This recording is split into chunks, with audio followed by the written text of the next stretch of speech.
And are you refreshed? Good. Now what? So I've been into this about 6 months, so I'm an early person. I've been listening to you every morning, and the one thing that I'm having a struggle with is source energy. So I know that that is probably the biggest part. And when I'm meditating and trying to get in touch, I feel like I'm not allowing or receiving. Sometimes the flawed premise that you're beginning from is that I'm not in touch, I'm not in touch, I'm not in touch, I need to get in touch. And what if you were already in touch? What if you are an extension of source energy and you're already in touch? I guess logically I know that, and I know that the only thing that could keep you from in the moment resonating with source are thoughts that make you feel uncomfortable when you think them. So if you've had a difficult moment, if there's something going on and your head is full of it, then sometimes it's hard to release those thoughts and allow that sort of neutral place, that non-resistant place where you can begin to perceive source. Because you see, it's not about you connecting with source, you're already connected. It's about you perceiving that you're connected. It's only your perception of your alignment that's ever in question, because the alignment is always there. Source energy is flowing through you. Every cell of your body is a recipient of it. So you are already in connection with source. But sometimes you think thoughts, sometimes people think thoughts of unworthiness, which doesn't let them realize it. Or sometimes they're mad at somebody, which doesn't let them realize it.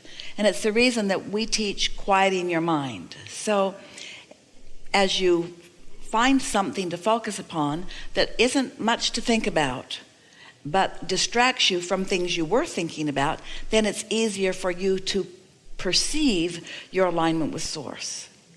It's just about you realizing it. And really, when you're in the mode of appreciation, you're letting it flow.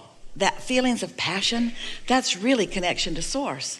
And we've been saying to our friends for a while, we would rather see you in a state of appreciation than in a state of meditation, because both hold no resistance and both are in alignment with source. It's just that when you are in appreciation, you're thinking thoughts, you're thinking source light thoughts, you see.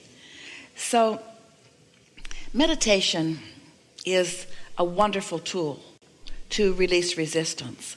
But like all tools, it works better if there's not a lot of resistance to release to begin with. If you get yourself all balled up about something and really worried about something, as a last-ditch effort you sit to meditate, you're not going to be able to quiet your mind, because law of attraction is going to take you there and there and there and there and there, and then you're going to say, source must be out to lunch because source didn't come and get me. Well, it isn't that source was right there for you. You just weren't ready to perceive. And so let's use the word perceive and receive interchangeably for a little while. Your perception and your reception is sort of the same thing. So you can give yourself some advantages by meditating earlier in the day before your thoughts get moving against you, so to speak. Or stay there long enough, applying some effective tools until you are sure that you get there, and then enjoy it. Just enjoy the milking of the sensation of connection. As we've watched so many of you, we've noticed that what works most for most of you is to find something to focus your mind upon. It can be something you're looking at. Sometimes people dangle crystals that are sort of shimmering in the light, and they just focus upon the variety of that. Sometimes people light a candle and they just watch the flame. It sort of just slows your mind down. Esther likes to isolate a sound in a room. And in this room, you could focus upon the wind you can hear coming from the air conditioner. Can you hear that wind? You just focus on that wind. You have to focus on it because there's other things going on, like us talking, someone coughing. There are other things that could distract you. But if you keep bringing your mind back to that wind, not thinking about where it's coming from or what it is, but just listening to the sound of it, that's going to quiet your mind. And so the question is, do you have the ability to focus? Well, the answer is yes, and law of attraction makes sure that things get big enough that they're very compelling to focus upon. But the bigger question, the more important question is, do you have the ability to focus upon what you mean to focus upon? Could you look into a segment of something and focus upon what you want to focus upon? And that's what the value of meditation is. It teaches you focus. You're not going to find that feeling of connection with Source without focusing yourself into it, because most environments are not conducive to that. Most environments have enough unwanted things present in them. You see what we're getting at?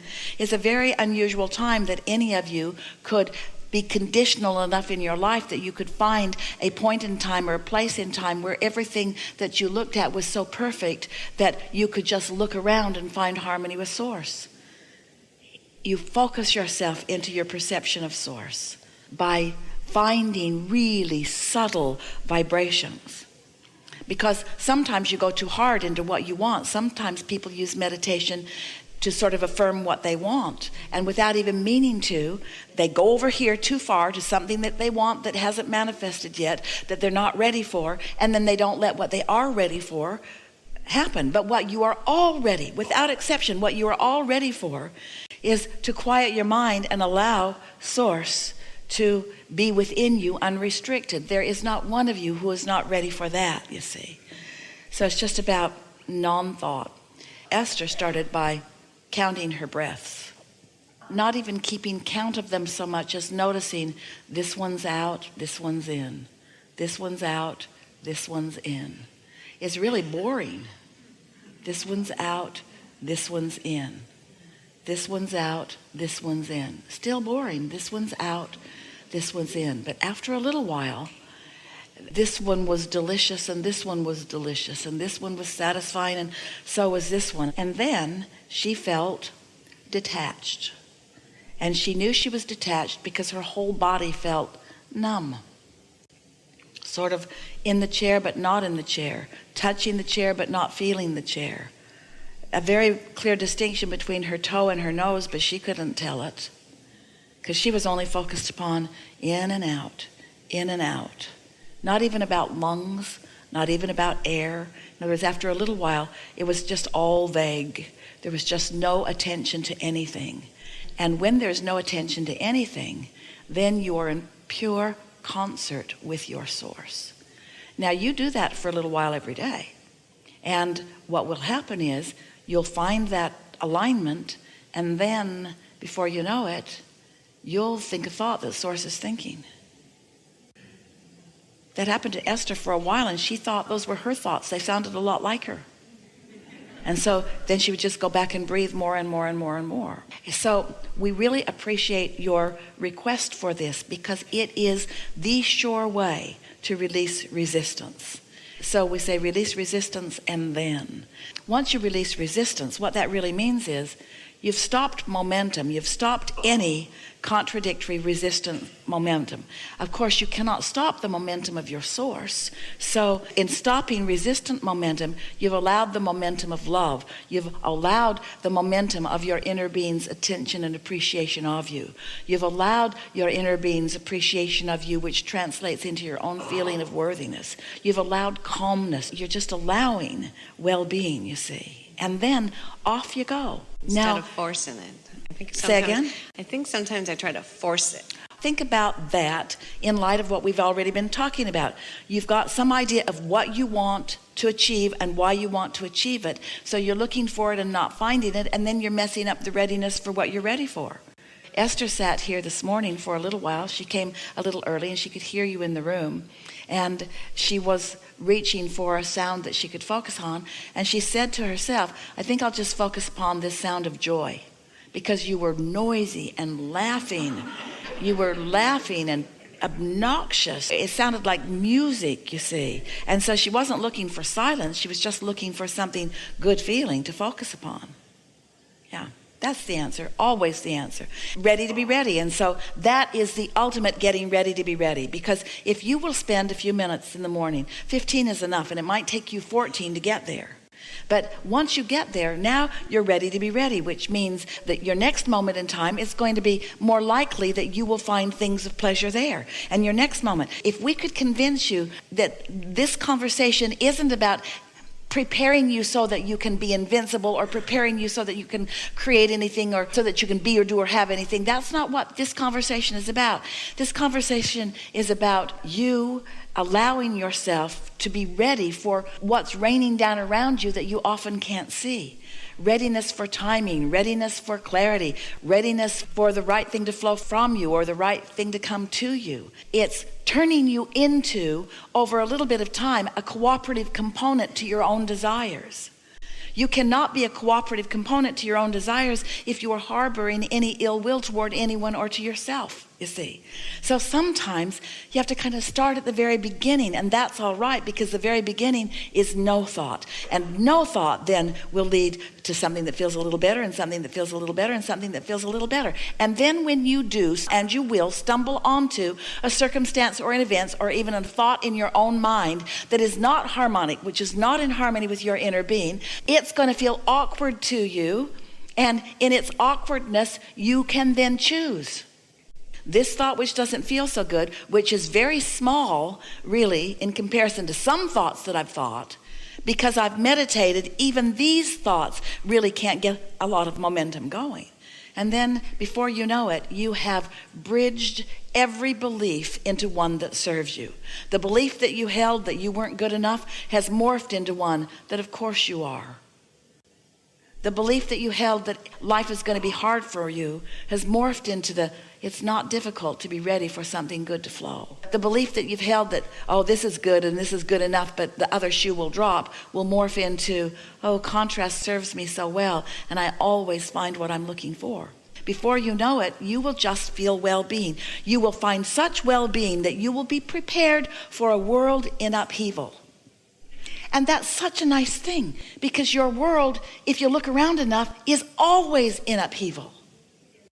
Alignment is what brings clarity out of chaos. And chaos is a good thing, not a bad thing, because chaos is diversity. And diversity means choices. So you don't want to get rid of the diversity or the choices. You want to get better at focusing, you see. And so, when you're good at focusing, then the world and the components of the world can be doing all the things that they're doing, and you just ride steadily through it, seeing the positive aspects there and there and there, finding positive aspects in the most unexpected places. And then, the more consistent you are at it, the greater your connection, the steadier your connection, the more satellite dish-like you are beaming in the signal of well-being, so that others who haven't figured this out yet can be uplifted for a moment by your calm, by your clarity, by your acknowledgement of well-being, by your unwillingness to rant and rave and panic over whatever it is. You see, life is supposed to feel good for you. But these things are always true. You will never feel good if you don't have desires that you are allowing right now. You will never feel good holding a desire that you're not allowing. So how do you not disallow? By focusing on something that doesn't hold the negative framework. You are better in no thought than in trying to bring a negative thought to a positive thought.